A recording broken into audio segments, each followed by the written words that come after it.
Hello friends good morning आ गोटे नुआ video को वेलकम।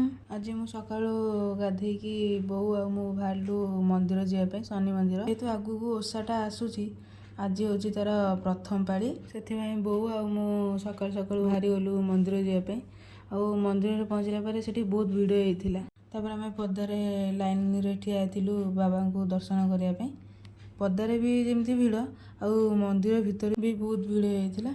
आम गाँ लोक होगी आमर बहुत डेरी होता आम पछर ठिया तेने भावतु ताने लोक केते सकाळ आसिक लाइन में ठिया बाबा को दर्शन करने तार एत कष्ट भी आम बाबा को भले दर्शन कलु। बाबा को दर्शन कर सारापर पाखरे गोटे माँ तारिणी मंदिर थिला सेठू प्रणाम करके आसला मु पादुक आनी पादुक आनी सारापर आम चलु घर को आसला बाटर मु आइसक्रीम किनी मो गोटे मु ब्लूबेरी गोटे आइसक्रीम आनी खायापी आइसक्रीम किणिकी आनी सारापर आम आसिलु घर को घरे पहुँचला खरा बेले मु खाई बिना पियाज रसुण होता खाଇବା खाई अरुआ पापड़ फुलबरा डालमा आउ बैगण बिलाती चकटा सत कौच खाइबाटा पूरा बहुत टेस्ट होता। जेहेतु मोर आज ओषाटा से बिना पियाज रसुण खाइली रही देखा गोटे नुआ वीडियो। बाय बाय जय जगन्नाथ।